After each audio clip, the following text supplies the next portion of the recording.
빌립보서 4장 1절에서 23절입니다. 키워드는 항상 기뻐하라, 그리스도 안에서 기쁨을 주는 믿음입니다. 그러므로 나의 사랑하고 사모하는 형제들, 나의 기쁨이요 면류관인 사랑하는 자들아, 이와 같이 주 안에 서라. 내가 유오디아를 권하고 순두개를 권하노니 주 안에서 같은 마음을 품으라. 또 참으로 나와 멍에를 같이 한 내게 구하노니 복음에 나와 함께 힘쓰던 저 여인들을 돕고 또한 글레멘드와 그 외에 나의 동역자들을 도우라. 그 이름들이 생명책에 있느니라. 주 안에서 항상 기뻐하라. 내가 다시 말하노니 기뻐하라. 너희 관용을 모든 사람에게 알게 하라.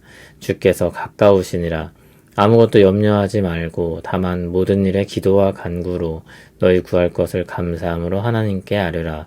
그리하면 모든 지각에 뛰어난 하나님의 평강이 그리스도 예수 안에서 너희 마음과 생각을 지키시리라. 끝으로 형제들아, 무엇에든지 참되며 무엇에든지 경건하며 무엇에든지 오르며 무엇에든지 정결하며 무엇에든지 사랑받을 만하며 무엇에든지 칭찬받을 만하며 무슨 덕이 있든지 무슨 기림이 있든지 이것들을 생각하라. 너희는 내게 배우고 받고 듣고 본 바를 행하라. 그리하면 평강의 하나님이 너희와 함께 계시리라. 내가 주 안에서 크게 기뻐함은 너희가 나를 생각하던 것이 이제 다시 싹이 남이니 너희가 또한 이를 위하여 생각은 하였으나 기회가 없었느니라. 내가 궁핍함으로 말하는 것이 아니니라. 어떠한 형편에든지 나는 자족하기를 배웠노니 나는 비천에 처할 줄도 알고 풍부에 처할 줄도 알아. 모든 일, 곧 배부름과 배고픔과 풍부와 궁핍에도 처할 줄 아는 일체의 비결을 배웠노라. 내게 능력 주시는 자 안에서 내가 모든 것을 할 수 있느니라. 그러나 너희가 내 괴로움에 함께 참여하였으니 잘하였도다. 빌립보 사람들아, 너희도 알거니와 복음의 시초에 내가 마게도냐를 떠날 때 주고받는 내 일에 참여한 교회가 너희 외에 아무도 없었느니라. 데살로니가에 있을 때에도 너희가 한 번뿐 아니라 두 번이나 나의 쓸 것을 보내었도다. 내가 선물을 구함이 아니요 오직 너희에게 유익하도록 풍성한 열매를 구함이라. 내게는 모든 것이 있고 또 풍부한지라. 에바브로디도 편에 너희가 준 것을 받음으로 내가 풍족하니 이는 받으실 만한 향기로운 제물이요 하나님을 기쁘시게 한 것이라. 나의 하나님이 그리스도 예수 안에서 영광 가운데 그 풍성한 대로 너희 모든 쓸 것을 채우시리라. 하나님 곧 우리 아버지께 세세 무궁하도록 영광을 돌릴지어다. 아멘. 그리스도 예수 안에 있는 성도에게 각각 문안하라. 나와 함께 있는 형제들이 너희에게 문안하고 모든 성도들이 너희에게 문안하되 특히 가이사의 집 사람들 중 몇이니라. 주 예수 그리스도의 은혜가 너희 심령에 있을지어다. 아멘. 사도는 빌립보 교회 교인들에게 애정어린 마음을 담아 말합니다. 1절을 보면 나의 사랑하고 사모하는 형제들, 나의 기쁨이요 면류관인 사랑하는 자들이라고 부릅니다. 이와 같은 관계를 맺는 사람들이 있다는 것은 큰 복입니다. 사랑하는 교회를 향해 말하기를 이와 같이 주 안에서 설하고 했습니다. 앞에서 언급했던 것처럼 그리스도를 따르는 삶을 계속해서 지켜가라는 것입니다. 사도는 유오디아와 순두개를 들어 주 안에서 같은 마음을 품으라고 말합니다. 한 마음과 한 뜻으로 그리스도의 마음을 품으라고 이야기했었는데 지금 바로 그 겉면을 따라야 할 사람들이 있습니다. 사도는 앞서 그리스도의 마음에 대해 이야기했습니다. 그 마음을 알고 달려가는 사람들이라면 같은 마음을 품을 수 있다는 기대를 가지고 있습니다. 두 여인은 비록 지금 문제가 생겼지만 이전에 사도와 멍에를 같이 매며 수고했던 사람들이었습니다. 사도는 그들을 도우라고 하고 또 하나 되라고 말합니다. 함께할 사람들이 또 있는데 글레멘드와 여러 동역자들입니다. 그들의 이름이 생명책에 있다고 했습니다. 주님의 말씀처럼 그들의 이름이 생명책에 기록된 것을 기뻐하라는 말입니다. 복음에 수고하는 사람들에게 주는 격려입니다. 4절을 보면 사도는 다시 기뻐하라고 말합니다. 항상 기뻐하라고 말합니다. 그리고 다시 기뻐하라는 말을 반복합니다. 주 안에 있는 기쁨은 우리 모든 생애를 다 아우릅니다. 그리고 우리 모든 생애를 기쁨으로 바꿀 수 있습니다. 5절부터는 기쁨을 가진 성도로서의 삶에 대해 말합니다. 먼저 관용을 모든 사람에게 알리는 것입니다. 넓은 마음으로 다른 사람들을 대하는 것입니다. 넓은 마음의 반대는 좁은 마음입니다. 자기만 아는 것입니다. 이기적인 것입니다. 주님이 오실 날이 가까워 오고 있으니 이기적인 마음으로 사는 것은 어리석은 것입니다. 6절을 보면 기도하는 성도는 기뻐할 수 있습니다. 하나님께서 기도를 들으실 것이니 아무것도 염려할 필요가 없습니다. 그리스도 안에 있는 사람들의 기도는 모두 하늘에 계신 하나님께 올려질 것입니다. 그러므로 모든 일에 기도할 필요가 있습니다. 그리고 감사함이 포함되는 것은 신실하신 하나님께서 응답하실 것을 믿기 때문입니다. 7절에는 기도의 결과가 나옵니다. 하나님의 평강이 우리 마음과 생각을 지키신다고 했습니다. 지킨다는 표현은 호위한다는 군대 용어입니다. 하나님께서 우리를 그렇게 사방으로 둘러싸 보호하실 것입니다. 8절을 보면 기뻐하는 성도는 다음과 같은 삶을 삽니다. 무엇에든지 참되며 무엇에든지 경건하며 무엇에든지 오르며 무엇에든지 정결하며 무엇에든지 사랑받을 만하며 무엇에든지 칭찬받을 만하며 무슨 덕이 있든지 무슨 기림이 있든지 이것들을 생각하라.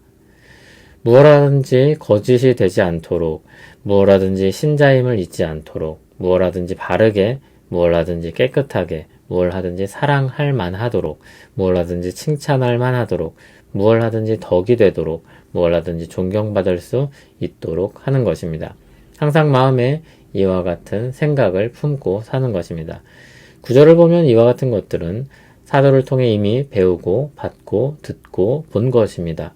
그것을 행할 때 평강에 하나님이 함께 하실 것입니다. 10절부터는 빌립보 교인들을 향한 감사가 나옵니다. 사도 바울은 빌립보 교회가 사도를 생각한 것으로 인해 주 안에서 크게 기뻐했습니다. 10절에 다시 싹이 났다는 것은 새로운 희망을 발견했다는 것입니다. 겨울이 지나고 봄이 되었을 때 새싹이 트는 것을 발견하는 것과 같습니다. 빌립보 교회와의 관계가 소원해졌나 싶었는데 그들이 보내준 헌금을 보니 빌립보 교회의 마음이 여전하다는 것을 확인한 것입니다.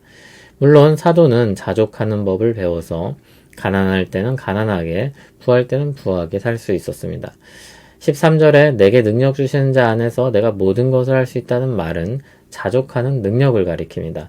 모든 것을 할 수 있는 잠재력이 아니라 어떤 상황에서도 감사할 수 있는 능력인 것입니다. 사도는 빌립보 교회의 도움을 괴로움에 참게 참여했다고 표현하고 있습니다. 단지 도움을 주어 구제해 주었다는 것이 아니라 복음을 위해 수고하다 당한 고난에 동참한다는 것입니다. 그것이 훨씬 더 큰 가치를 지니고 있기 때문에 그것을 이야기하는 것입니다. 그들의 수고를 더욱 가치 있게 높인 것입니다. 복음의 사역의 가치를 아는 사람들은 이 말을 들을 때 서로 만족하고 감사할 수 있을 것입니다. 17절을 보면 사도가 바라는 것은 선물, 즉 헌금이 아니라 빌립보 교회에 유익하도록 풍성한 열매를 구하는 것입니다. 재정을 더 요청하는 것이 아니라 이 모든 일을 통해 그들이 풍성한 열매 맺기를 바라는 것입니다. 18절을 보면 그들의 헌금은 하나님께서 받으실 만한 향기로운 제물이며 하나님을 기쁘시게 한 것이라고 했습니다. 헌금을 하는 것 자체도 귀하지만 그것이 복음 사역에 사용되는 것은 더욱 귀합니다. 그러므로 사도는 하나님께 기도합니다. 나의 하나님이 그리스도 예수 안에서 영광 가운데 그 풍성한 대로 너희 모든 쓸 것을 채우시리라. 이와 같은 말과 기도를 악용하는 경우가 있어서 좀 부정적인 시각으로 들릴 수 있습니다. 그러나 의심의 눈초리를 버리면 신자로서 이 복된 일에 동참하기를 바랄 것입니다. 빛바랜 일들을 자꾸 보면서 우리 마음이 굳어질 수 있지만 말씀을 통해 부드러워지고 어린아이와 같은 신앙을 가지길 바랍니다. 끝으로 사도는 하나님께 영광을 돌리며 그리고 문안 인사를 전하며 편지를 마무리합니다. 신자가 항상 기뻐할 수 있는 이유는 그리스도 예수께서 우리와 함께 하시기 때문입니다. 모든 것이 그리스도를 통과해서 우리에게는 기쁨으로 승화됩니다. 예수 그리스도 안에 있는 우리는 체험받고 보호받고 인도함을 받을 것입니다. 아무것도 염려하지 말고 모든 기도와 간구로 아를 수 있는 것은 하나님께서 우리 아버지가 되시기 때문입니다. 예수 그리스도로 말미암아 우리는 하나님과 화목하게 되었고 아버지와 자녀의 관계가 되었습니다. 그러므로 모든 기쁨의 이유와 방법은 그리스도를 통해 제시되는 것입니다. 그리스도 안에서라면 항상 기뻐할 수 있습니다. 그러므로 그리스도가 없으면 우리는 기뻐할 수 없습니다. 혼인집 신랑이 사라지면 잔치가 잔치일 수 없는 것처럼 그리스도 없이 신자의 기쁨도 없습니다. 그러나 그리스도가 있으면 우리는 언제나 기뻐할 수 있습니다. 그리스도 안에서는 언제나 소망이 있습니다. 항상 기뻐하라고 명령할 수 있는 것은 그리스도를 향한 믿음이 전제가 되기 때문입니다. 우리에게 그리스도가 있다면 그렇게까지 말할 수 있습니다. 항상 기뻐하시기 바랍니다. 다르게 말해본다면 항상 기뻐할 수 있다는 것입니다. 경제적으로, 사회적으로, 관계적으로 어려움을 당할 때도 기뻐할 수 있다는 말인가요? 네, 그럴 수 있습니다. 그리스도 안에서는 언제나 희망이 있습니다. 사도가 어느 상황에도 자족할 수 있는 이유도 그것이었습니다. 비천에 처해도 부유할 때도 그리스도가 함께 계심을 믿기 때문입니다. 주님을 의지해서 사는 기쁨을 알았기 때문입니다. 평강의 하나님이 그리스도 예수 안에서 우리를 풍성하게 채우실 것입니다. 그 믿음으로 항상 기뻐하는 우리 되길 소원합니다. 하나님 아버지, 주 안에서 항상 기뻐하길 원합니다. 우리 마음이 주를 향한 전적인 신뢰로 가득하게 하시고 주를 따라 사는 삶이 우리의 기쁨이 되게 하옵소서. 어떤 상황도 주 안에 있는 우리에겐 절망이 아니며 어떤 역경도 주 안에 있는 우리에겐 희망입니다. 그리스도 안에서 자족하는 법을 배우게 하옵소서. 예수님 이름으로 기도합니다. 아멘.